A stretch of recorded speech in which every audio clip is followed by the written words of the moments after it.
À la fin du 19e siècle, Londres est une ville marquée par la misère et les inégalités. C'est ici que commence l'histoire de Charlie Chaplin. Né en 1889, Charles Spencer Chaplin grandit dans la pauvreté, entre maladie, orphelinat et instabilité familiale.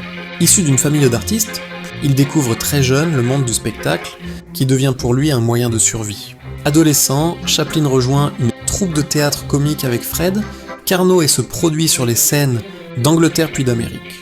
En 1913, il quitte l'Europe pour les États-Unis, sans savoir qu'il va révolutionner le cinéma.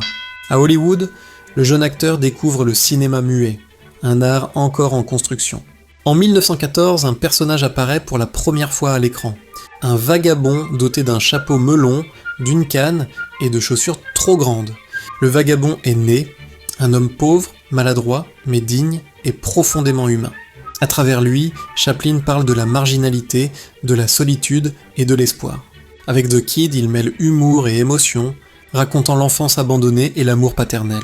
Dans la ruée vers l'orme, la fin devient un moment de poésie et de rire. Chez Chaplin, le rire cache souvent une profonde tristesse. Chaplin critique l'industrialisation et la déshumanisation du travail. L'homme devient une pièce de la machine, prisonnier du progrès. Malgré tout, le vagabond continue d'avancer. En 1940, Chaplin parle pour la première fois à l'écran.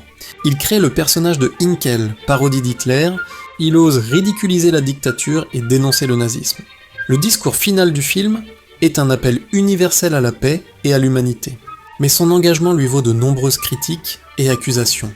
Rejeté par l'Amérique, Chaplin choisit l'exil. L'artiste paie le prix de sa liberté et de ses convictions. En 1972, Hollywood lui rend enfin un hommage. 12 minutes d'applaudissements saluent une carrière exceptionnelle. Charlie Chaplin a fait rire le monde entier, son message traverse les générations. Le vagabond s'éloigne, mais son pas résonne encore aujourd'hui.